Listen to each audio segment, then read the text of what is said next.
Are you overwhelmed by all the things that you seem to need to learn in order to start a fiction author business? I mean, we're heading into 2024 pretty soon. And if you're anything like me and like I was at the beginning of my writing journey, it's like, okay, next year is going to be the year. I'm going to do all the things. I'm going to figure everything out. I'm going to really make a go of my writing this year, right? But do you actually know how to do that? Do you actually know where to start other than, of course, just, doing your writing your manuscripts? But what about when it comes to editing and publishing and marketing and all of that?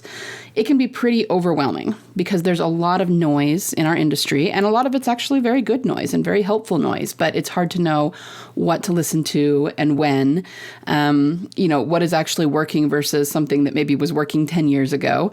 And sometimes, even though a particular, I don't want to keep calling it noise, but maybe a bit of advice, it could be very helpful when you're at the right place in your author journey to implement it, but listening to it too early is actually going to hinder you. So it can just become really, really overwhelming to deal with everything and try to figure out what order to do things in and what's going to work and what's not and what you should do and what you shouldn't do and all of that. So if this is you, if you find yourself really overwhelmed by all the different things you are told you need to do or need to learn, and it's just really feeling like you're drowning in it, then this is the episode for you.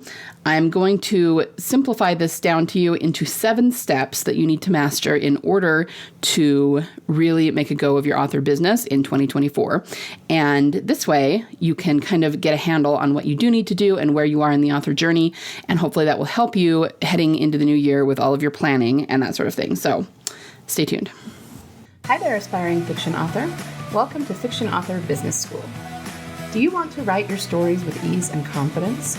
Do you find yourself Googling how to write a fiction book or how to write a character arc? Do you want to create a fiction empire, but you can't even finish the story you're currently working on, and you find yourself doubting it will even be good enough? Hi, I'm Liesl. I too have been writing stories since I was just a kid.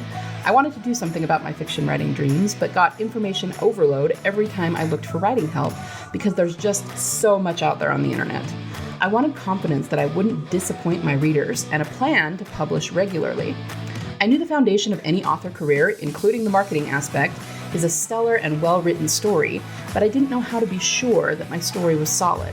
I went on a journey to figure out what really makes readers tick and how to incorporate those addictive elements into my story. In this podcast, you'll find specific, tactical fiction writing tips, solutions to writing more words more efficiently, and secrets to mastering your author mindset. So, put on your fuzzy slippers, grab a notebook and pen and some chocolate, and let's write some fiction. So as I already said, when I started, I kind of felt the same way. I was really overwhelmed, and I was just trying to listen and read everything I could possibly get my hands on, absorb everything so that I knew exactly what to do and how to do it. But and this is common even outside the fiction writing space, doing that, it's not a bad thing in and of itself, but it actually can really slow you down because you're not focusing on just one thing and you're trying to absorb all the things and then you don't take action on any of them. And it always seems like there's another podcast or another book to read or another something to do that is keeping you from doing the work that is the most important, which of course, in our case, means your writing. So people are always telling you in the industry that the most important thing you could do is be writing. The best way to market one book is to write a second book. And they're right. That's not incorrect. But that doesn't mean that you don't need to master the other steps because it's all part of a process. And I think for most of us, the writing of our books is by far our most favorite part. It's the part we live for. It's the part we get joy from, all of that. But that doesn't mean that we don't need to figure out the rest of it. Now, this is assuming that you actually want to publish and make money on your writing. If you're just doing it for you and you have absolutely no reason to publish it, then, maybe that's more than enough. You can just do the writing and nothing else. But assuming that you want more than that, and since you're listening to my podcast, I'm going to go ahead and assume that you do, then you do need to learn the rest of the steps. So let me give you an example of this. There's a movie which was based on a book called The Help, which is actually a really, really good movie. So if you haven't watched it, go watch it. But it's set in, I want to say the 50s, right? And there's a part where this woman played by Jessica Chastain is learning to make fried chicken. And back then, in the 50s, they didn't have all the fancy schmancy gadgets and cooking things that we have now. So in order to make fried chicken, they would literally just put the chicken into a brown paper bag with flour and shake it in order to coat the chicken in the breading before they fried it, right? And there's a really funny scene where Jessica Chastain is learning to do this, and she starts shaking the bag, and she's just loving it. She's just having so much fun. And she even says that. She goes, "This is so fun." And it's really cute, and it's really funny. So let's say that that's you. You really, really enjoy making fried chicken, and your favorite part is coating the chicken because it's just fun. You know, you love shaking the bag and getting really into it, maybe doing a little dance while you do it. Well, that's all great, you know, and you absolutely should have all the fun you can have while you're doing that. But if that's the only thing you're doing and you haven't learned to, say, cook the chicken afterward, then what's the point of making fried chicken? I mean, you're just going to have raw, floured up chicken that you're going to end up having to throw away. And then you don't have dinner, which, you know, I'm assuming you were cooking that for dinner, right? It's kind of the same thing here.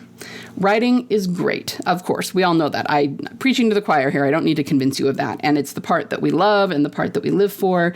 But if we don't learn the other steps, I don't want to say there's no point in doing the writing because, again, if you're just doing it for you and you're just doing your own writing, then more power to you. But there's no point in trying to publish a book if we don't understand the other steps. There's no point in trying to write something in order to create a business. If we don't understand the other steps, we have to do the other steps too, okay?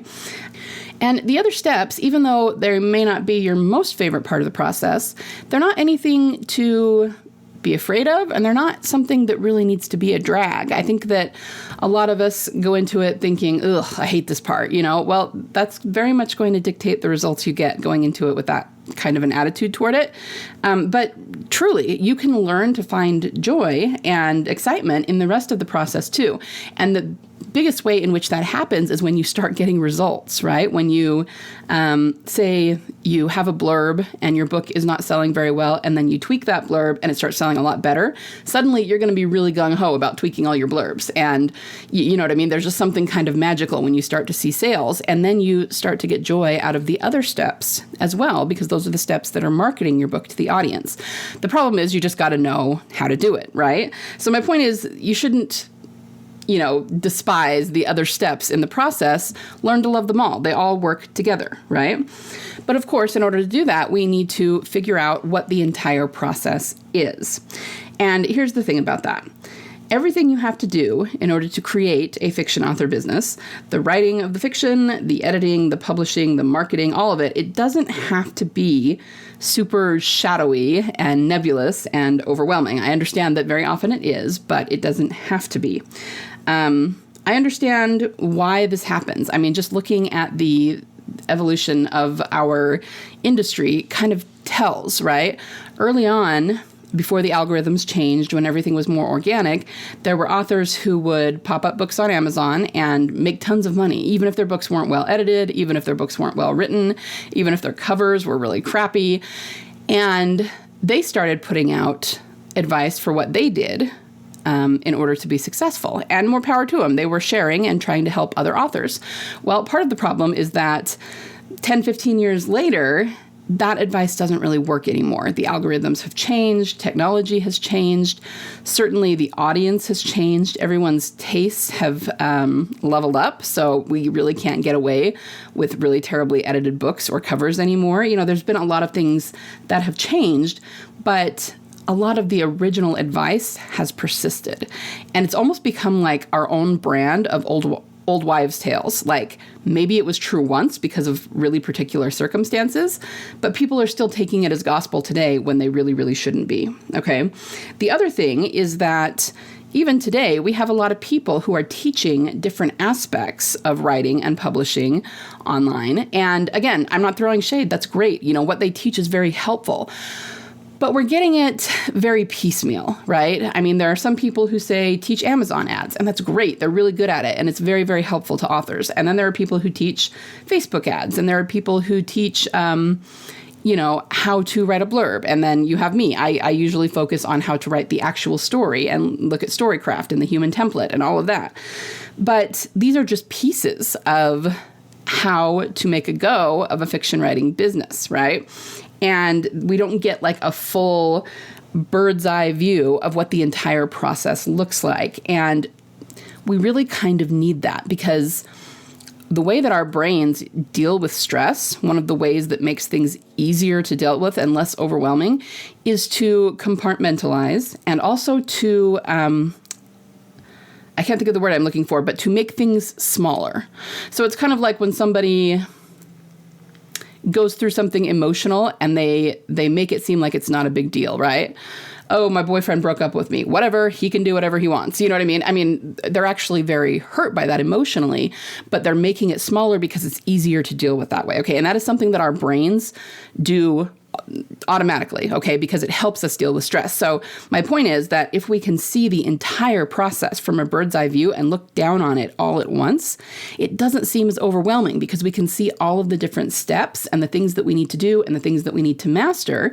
And then, of course, we can break them into smaller bits and start working on it, So it's when we're in the author space for the first time and we're hearing so much noise and so many different voices pulling us in a million different directions, and we don't know who to believe or who to follow. And like I said, sometimes the authors that we do hear, they are genuinely giving good advice and genuinely trying to be helpful. But if you are a first-time author who has not written your manuscript, listening to an author who has a 50-book backlist talk about how she scaled her BookBub adds up, that's just not going to be very helpful to you right now, because you are not in the place she is in. You need to wait until you get to that place, then you can listen to her advice.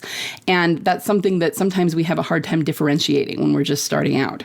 So all of this just adds to the overwhelm and makes it hard and makes it feel like we're never going to master this. We have so much to learn and so much to do. And I'm not even saying that we don't have a lot to learn, but I'm saying that if we can learn it in a relatively short amount of time, if we can have it laid out for us in a step-by-step process, it really shouldn't take that long. I think if you had all of that of what you should do, and, for any book, for any genre, and then of course you can just adapt it as you go to your books, you should be able to learn this in 6 months to a year. And then, of course, after that, the industry will always be changing. The algorithms will change. But once you have the basics down, the foundations, you can just roll with the changes. And it's not that hard to adapt it. There are people in the industry who keep up on the news and tell us things, like some of them I've had on my podcast, people like Dave Chesson and Brian Cohen and people like that, who can give us really good advice and let us know when things are changing. And then authors just incorporate that into their business model.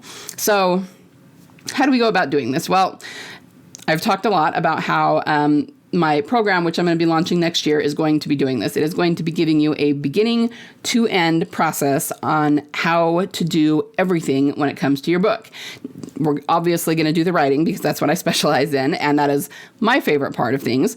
But I'm also going to show you all the different steps and what you need to do. And if you can get these steps down for every book, you will be set to publish and be effective in publishing and marketing and writing and all the things for any book you want to write for the rest of your life, okay? But for today, obviously, I'm not going to be able to fit all of that into a 20-minute podcast. So for today, I have broken down the steps into 7 pieces, 7 components, if you will, of successfully creating a book, putting it out there, and, creating a fiction author business. So, 7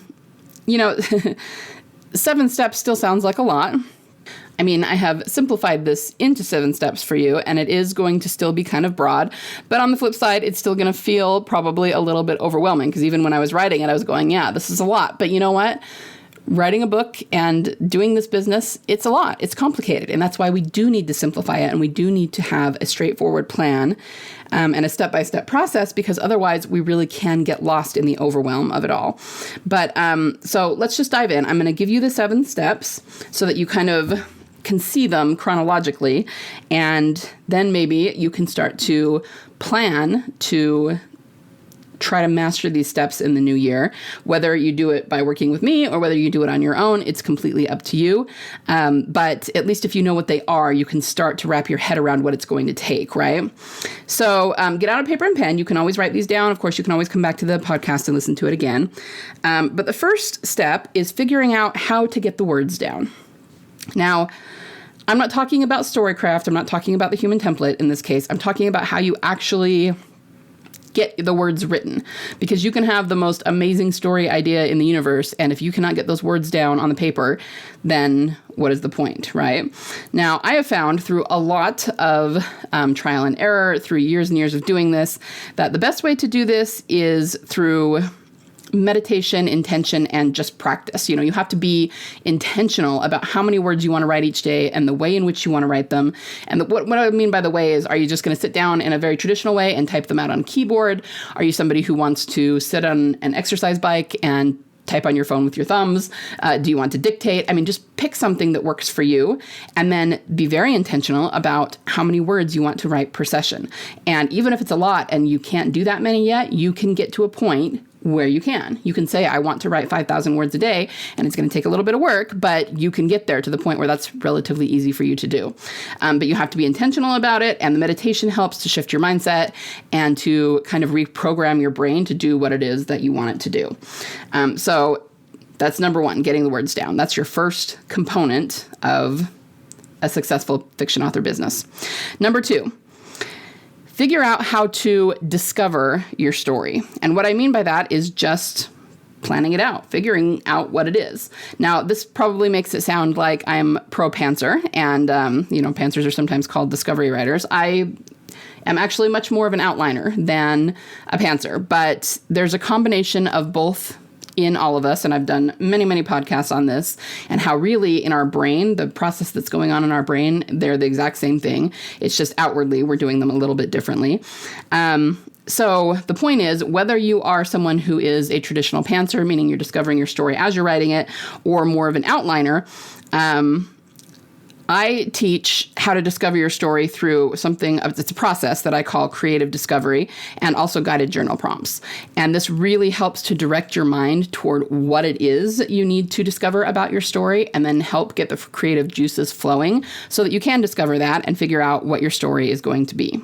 So that's the second thing you need to do.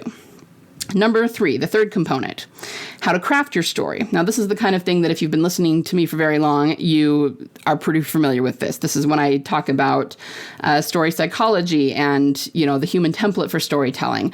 What is going to grab the reader and keep them turning pages? How to write a great story that is very, very connecting with readers. All of that. So that's going to be your number three component. You got to figure that out. Because once again, if you have a great story idea, but no reader connects with it, then you're not going to make many sales, you're not going to make many royalties, and you're going to get really frustrated really quickly. The fourth component is how to frame your story. This is one that I have not talked about on the podcast very often, but it is something that I'm going to teach in my program. So how to frame your story, it's slightly different than number three, which is how to craft your story. Crafting the story is sort of the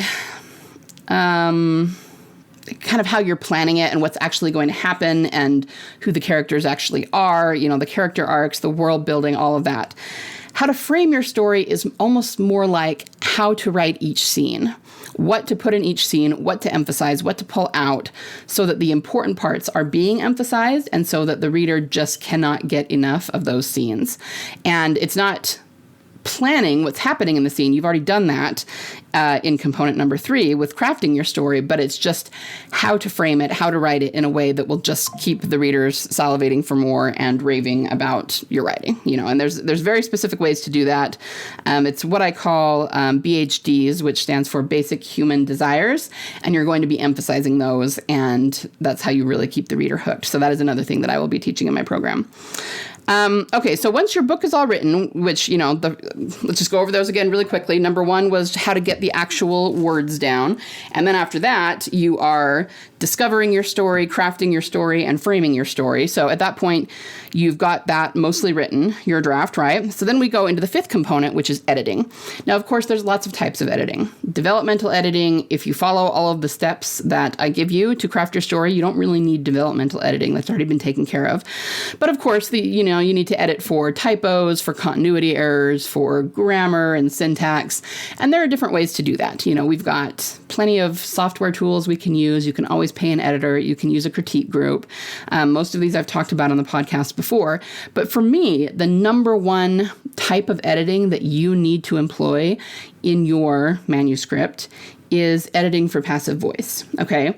It is the number one thing that makes newbie authors, makes their writing sound amateurish and like they don't entirely know what they're doing. They're not very seasoned authors.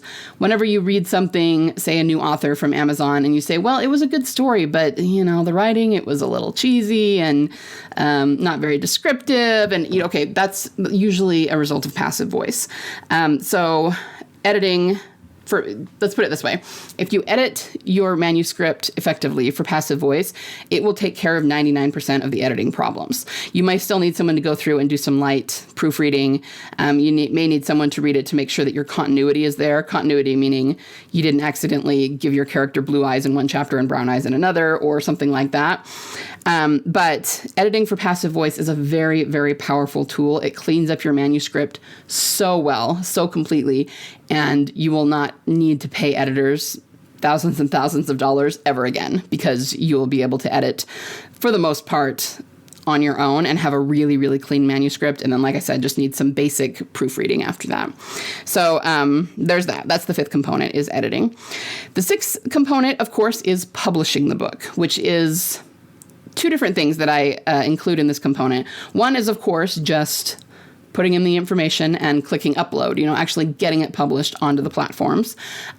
Most of this is not terribly hard. It's pretty user-friendly for most platforms, and you can find plenty of online tutorials to teach you how to do it. But there is a second component, and that is what to actually write, or in the case of the book cover, what to create in some of those fields, right? Because publishing includes having to upload a cover, as I said, and also writing your blurb and figuring out your keywords. And while plenty of online tutorials will teach you how to do it, how to put those into the correct fields and click publish, figuring out what keywords will work best for your book, how to write your blurb so that it will sell, so that the readers will want to click and buy, and of course, what cover is going to make them, catch their attention and make them want to click and buy. Well, that's something else entirely. So when I say publishing, it includes the actual act of publishing, but it also includes the metadata. And metadata is just a blanket term for cover, blurb, keywords, all of the information around your book that will help people to find it and readers to decide if they want to buy it. And that is kind of a craft all its own. You've got to figure out how to do that effectively. It is a huge component of marketing. When people think of marketing, they think of, how can I get my book in front of more readers who will then buy it, because a percentage of them probably will. But the metadata is actually sort of a foundational tool for marketing. And if you don't get that right, the rest of your marketing is going to be really hard. It's going to be like pushing a rock uphill. So you want to get your metadata right. Okay. So that's the sixth component. And the seventh component, as you might imagine, is the rest of the marketing. So even though I've only got 7 components, the seventh component I actually break into 2 different parts. Okay, so again, the seventh component is marketing, but there's like marketing part A, which is that you need to test your book's salability. And I talked about this just in the last episode, right? But when I say salability, I don't mean whether your story is going to be good enough or something like that. I mean, you need to make sure that the marketing you are using is working to get readers to buy your book. So you need to make sure that the cover you're using is working, that the blurb you're using is working, that you have all your keywords in there. So again, this comes back to metadata, but you need to actually test it and make sure that you're having at least a few sales before you go on to scaling your marketing efforts. And of course, that would be part B, is scaling your efforts. And you can do that using paid ads or, anything else that you want to do in order to get your book in front of more readers. But once again, go back to episode 212 because I deep dive into this there. You need to make sure that what you're doing is working before you start throwing money at it, because paid ads only amplify what already is or isn't working. Okay, so those are the 7 components. And I know that it feels like a lot, but let's just go back through them one more time. Number 1, figure out how you're going to get the words written, whatever your writing process is, and really nail that down. Number 2, figure out how to discover your story. Plan for it so you know what's going to happen, who the characters are, all of that. Number 3, how to craft your story, which often comes after the discovering, when you realize you're missing components. You need to put all of the components of the human template in there and get it really well crafted. Number 4 is how to frame your story. In other words, how to write it in such a way that readers will just be salivating, won't be able to stop turning pages, all of that. Number 5 is editing, especially editing for passive voice, although it does encompass all kinds of editing. Number 6 is publishing, including figuring out your metadata. And number 7 is marketing, first through testing your marketing and whether it's working, and second through scaling, so that's where you really make your money. Okay, so these are the 7 components, and if you can figure each one out, step-by-step process, and get to a point where you've kind of nailed down how to do each one, the whole writing, publishing process, the whole, business model for a fiction writing business becomes much, much easier. Okay, I just want you guys to understand that. So as we head into the new year, maybe write these down and see if you can figure out whether you have this nailed down yet. If not, figure out what you're still missing that you need to learn. And then you can kind of have a plan for how to approach your writing in the new year, right? So that is pretty much what I have for you today. I hope that's helpful and that you can sort of use it as a gauge to see where you're at and where you need to be and where you want to be. I do want to add before we end here that I actually created something for you guys. It's something that some of you will be interested in and some of you won't, but I really like lists and I like planners and I like being able to write things down and measure my results and things like that. If you are that way, then you might be interested in this. I actually created you a planner for 2024. I made it very generic in the sense that I don't have dates for 2024 on it. Rather, I just have January through December and the days in those months. So you can actually use it for any year. If you were to go ahead and get the planner now and then forget about it for a year, you can use the same one next year because it doesn't have specific, dates for 2024 on it.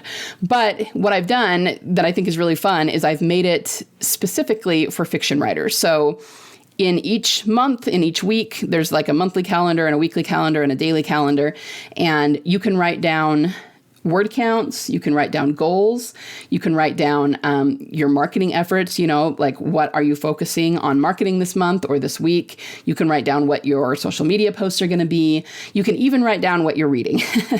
So it is very much geared toward fiction authors.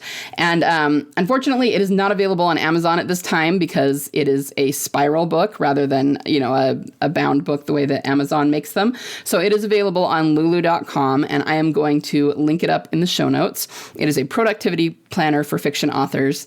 And if you want to plan your year, if you want to know exactly what work in progress you're going to be working on every month, and then write down goals for your word count, and then there's places for results so you can see, record whether you actually got the results. Much like the scorecard that I gave you a few weeks ago, it just helps you to really not only goal set and plan for the new year, but to also measure your results. So you can go back and look and say, did I get that done? And if not, what got in the way? And just really help you to figure out, maybe where you're lacking some discipline or where you're not planning well, so that you can really get a lot of things done in the new year and monitor your fiction writing business. So I will put the URL for that down in the show notes. If you're interested, you can go check that out on lulu.com. So I think that's what I have. Everyone have a wonderful week. Have a Merry Christmas. I am not going to put another podcast up after this until after Christmas. So everyone have a wonderful, wonderful holiday. Give yourself a break from writing if you need that to enjoy some time with your family. And I will be back next week with more writing advice as we head into the new year. It's going to be a fantastic year. I'm really excited for 2024. I feel like it's going to be a very profitable year for so many of us, and there's so much opportunity going into this year, and we should really all be excited and dive into our fiction writing business, because this year is going to be the one. It's going to be great, and I'm really, really excited for it. All right. I will see you guys next time, and once again, have a very Merry Christmas. Bye. Thanks so much for listening today. Before you go, would you be willing to do me a solid? If you found any value at all in this episode today, would you be willing to share it with other authors just like you, in the hopes that they might find some value in it as well? Happy story crafting this week. Remember, only you can bring the world the unique story that you are trying to tell. Only you can succeed in your own unique way in getting it out of your mind and your heart and into a medium where it can reach thousands, if not millions, of salivating readers. You don't have to worry about failure, because there is always a market for awesome.